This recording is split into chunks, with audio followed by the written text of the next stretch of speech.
삼성 갤럭시 Z 플립 6의 사용 후기를 담은 영상입니다. 올해 출시된 갤럭시 폴더블 스마트폰의 대표 모델 중 하나죠. 함께 출시된 갤럭시 폴드와는 조금 다른 성격이지만 보통의 스마트폰과는 구조적으로 그리고 기능적으로 사뭇 다른 사용 환경을 제시하는 폴더블 스마트폰이 확실합니다. 이 제품에 관심 있는 분들이라면 시청을 이어가 보시기 바래요. 시작해 보겠습니다. 삼성의 폴더블 스마트폰은 두 가지 타입으로 분류해 볼 수 있죠. 본체를 펼쳤을 때 화면이 좌우 영역으로 구분되는 갤럭시 폴드, 그리고 본체를 펼쳤을 때 화면이 상하로 구분되는 플립. 이 후자에 해당하는 갤럭시 플립 6의 경우 세부적으로 본체를 접은 상태에서 3.4인치에 해당하는 외부 디스플레이가 플렉스 윈도우라는 이름으로 제공되고, 반대로 화면이 펼쳐졌을 때에는 가장자리를 대각선으로 이은 길이가 6.7인치에 해당하는 기다란 내부 메인 디스플레이를 제공하는 폴더블 스마트폰이 되겠습니다. 갤럭시 폴드와 다른 이 폴더블 디자인에서 여러분이 기대할 수 있는 것이라면, 본체가 접혀 있을 때 보통의 스마트폰과는 사뭇 다른 작은 폼팩터를 손에 쥘 수 있고, 그 덕분에 이동 중이거나 어딘가에 보관해 두는 과정이 매우 수월해지는 장점이 있습니다. 본체가 접히면서 두께가 늘어나기 때문에 작고 얇은 스마트폰의 형태와는 조금 차이가 있지만, 전체적인 부피가 확실히 줄어들게 되는 특징이 있는 거죠. 그러니까 주머니에 넣었을 때 살짝 두툼한 느낌은 받을 수 있지만, 스마트폰 본체 일부가 주머니 밖으로 빠져나가는 일은 없게 해주는 구색이라 보시면 어떨까 합니다.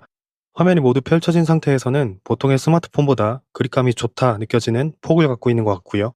기능적으로 본체가 접혀 있는 상태에서 쓰게 되는 이 3.4인치 플렉스 윈도우는 꽤나 여러 용도로 활용이 가능한데, 크기가 보통의 스마트폰 화면에 비해 확연히 작아서 이 화면으로 무얼 할 수 있나 싶기도 하지만, 그 말이 어느 정도는 맞는 반면 의외에 쓸만한 구색도 갖추고 있다 생각합니다.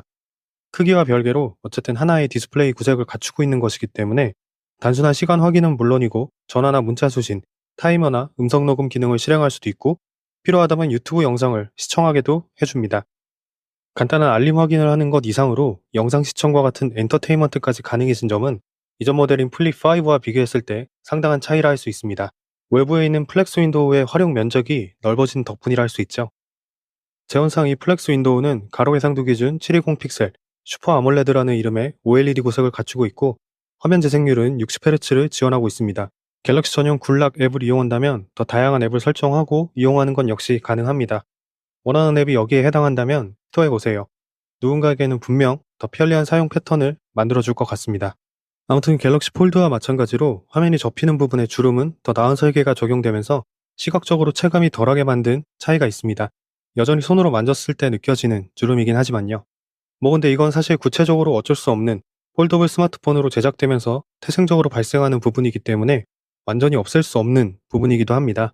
나중에 혹시 폴더블 스마트폰임에도 주름이 눈에 보이지 않거나 손으로 만졌을 때 체감이 거의 없는 수준으로 제작되는 모델이 나온다면, 그때는 정말 놀라울 것 같긴 하네요. 무게는 187g, IP48 등급의 방진 방수를 지원하고, 스피커는 듀얼 스피커 구조, 돌비 애트모스, 그리고 사용자화를 지원하는 구색을 갖추고 있습니다. 스피커의 경우 개인적으로 여러모로 요긴한 쓰임새를 갖춘 스피커라 생각되기도 하지만, 굉장히 뛰어난, 다르게 말하자면 풍부한 사운드를 들려주는 프리미엄 스피커라 생각되지는 않습니다. 체감의 영역이기 때문에 개인차는 충분히 있겠지만요. 자, 아무튼 본체가 두 가지 형태로 구분되는 만큼 디스플레이 역시 두 가지 타입으로 제공되는 게 갤럭시 Z 플립 6고, 그 중에서의 메인은 본체가 펼쳐진 상태에서 제공받을 수 있는 6.7인치 디스플레이가 되겠습니다. 이 6.7인치의 화면은 매끄러운 120Hz 재생률 지원을 갖춘 것은 물론이고, 넓은 P3 색상을 지원하는 다이나믹 아몰레드 2X 디스플레이를 특징으로 합니다.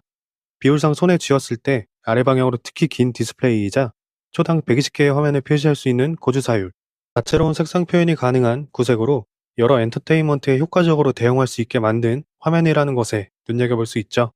해상도는 FHD 플러스, 최대 밝기는 2600니트 제어를 갖추고 있습니다. 디스플레이라는 카테고리상 플렉스 윈도우와 한데 엮이긴 하지만 요소 각각에서는 굉장히 많은 차이를 보여주는 것이 바로 이 메인 디스플레이라 하겠습니다. 일반적인 스마트폰 이용 환경에서는 물론이고, 콘텐츠 소비 환경에서의 만족감 전반에서 말이죠. 물론 이 화면이 보통의 바형 스마트폰보다 긴 형태에 해당하기 때문에 우리가 보통 시청하는 영상 콘텐츠를 꽉 찬 화면으로 표시해 주지는 않습니다. 대중적인 비율로 제작된 영상을 재생할 경우에 화면 좌우에 여백이 생기는 것이 도드라지는데, 콘텐츠에 따라 약간의 차이는 있을 수 있지만 결과적으로 적응에 약간의 시간은 필요한 화면이라 생각합니다. 그런데 이것을 생산성 측면에서 봤을 때 어떠한 경우에는 위아래로 넓은 화면이 무언가를 스크롤해가며 작업하기 좋은 환경을 제공하는 것으로 보이기도 하고, 또 어떠한 경우에는 이 구조에 최적화된 플렉스 모드를 활용해서 화면 한 부분을 트랙패드로 쓸 수 있고, 분할 화면을 적용해 멀티태스킹 환경을 꾸려볼 수도 있습니다. 분명 일반적인 바형 스마트폰에서는 누려보기 힘든 옵션들에 해당하죠. 활용하기 나름이라는 말을 더해보고 싶습니다.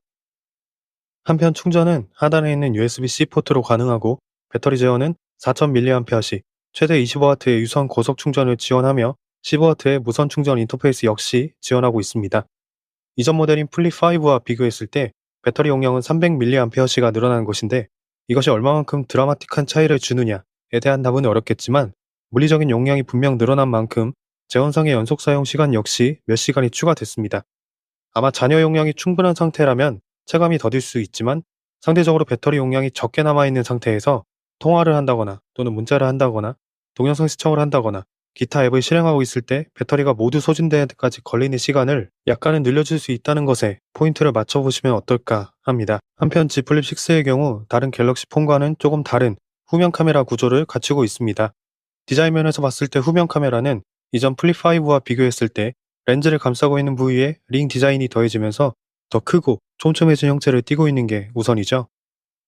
기능 면에서 후면 카메라는 각각 50메가픽셀 광각 카메라, 12메가픽셀 초광각 카메라 구색을 갖추었고, 주로 쓸 메인 카메라, 그러니까 광각 카메라의 화소가 이전 모델인 플립5의 12메가픽셀 화소보다 늘어난 덕분에 더 나은 품질의 사진과 동영상 결과를 기대해도 좋게 만들어줍니다. 다만 이것이 이전 모델인 플립5와 비교를 했을 때 대부분 해당하는 것들이기 때문에, 혹 다른 바형 스마트폰의 카메라, 아니면 다른 브랜드의 플래그십 스마트폰 카메라와 비교를 한다면 글쎄요, 더 나은 품질을 자랑한다고 무조건 말하기는 어려운 듯합니다. 포인트라면 이전 모델 대비 늘어난 화소와 이를 처리할 수 있는 칩셋, 거기에 업그레이드가 있는 만큼 목적이 무엇이든 풍경이나 인물, 사물을 담는 과정 전반에서 더 나은 쓰임새를 갖추게 된 갤럭시 폴더블 스마트폰 신작의 카메라와 옵션 조합이 아닌가 합니다. 옵션 면에서 손떨림 보정 기술 OIS와 오토포커스 기능은 광각 카메라에 한해 모두 제공되고, 동영상 촬영 포맷은 UHD 해상도를 최대로 지원하는 구색입니다.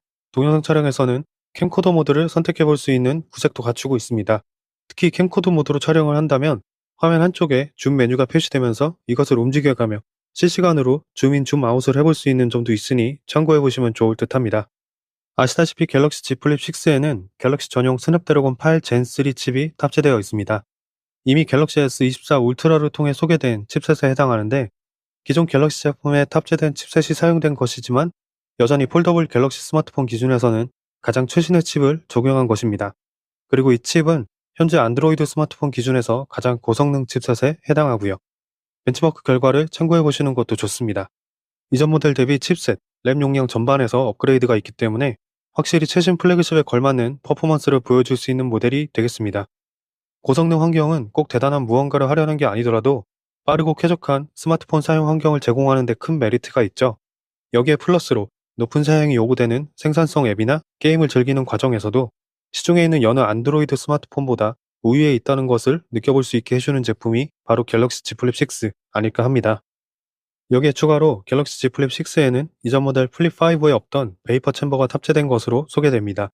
이제는 내부에서 발생하는 발열을 어느 정도 해소해주기 위한 환경까지 갖추게 된 것이죠. 구조상 여전히 일반 바형 갤럭시보다는 못 미치는 발열 해소 환경이지만, 아마 베이퍼 챔버가 전혀 없는 플립5에 비한다면 과도한 발열로 생길 수 있는 것들을 조금은 천천히 그리고 덜하게 만들 수 있는 구색을 갖추었다는데 의미가 있지 않을까 싶네요. 아무튼 이 성능에 대한 만족은 각자가 스마트폰으로 뭘 하는지에 따라 차이가 크다 생각되기 때문에, 게임을 크게 즐기지 않고 간단한 영상 편집 정도를 하는 제 기준에서 말했을 때 원하는 작업 대부분을 할 수 있는 수준의 쾌적함이라 하겠습니다. 또한 갤럭시 Z 플립 6는 현재 갤럭시 시리즈가 내세우고 있는 AI 기능을 선보이는 도구의 하나입니다.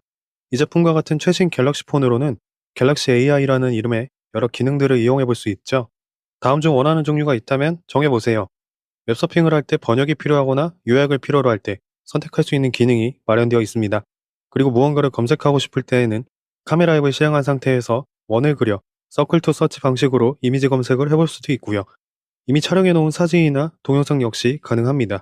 드물게 언어의 장벽이 생긴다면 통역 기능을 이용해 실시간으로 언어를 번역해 줄 수 있는 기능이 마련되어 있다는 점도 참고해 보시면 좋을 듯 합니다. 폴드 6를 소개하는 영상에서도 언급했지만, 혹시 지금 갖고 계신 스마트폰에서 이러한 일을 해내는 경우가 있나요?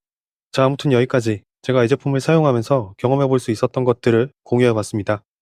여러 측면에서 보여드리긴 했지만 결국에는 내가 접어서 쉽게 휴대할 수 있는 스마트폰이 필요한지를 가장 우선시해야 되고, 그래야 이 구조에서 오는 여러 특징들에 대한 만족 그리고 자연스러운 타협이 모두 가능하지 않을까 하는 말을 전해보고 싶습니다. 준비한 영상은 여기까지이며 제품에 관심 갖고 있던 분들에게 도움이 되기를 희망합니다. 갤럭시 Z 플립 6의 사용 후기였습니다.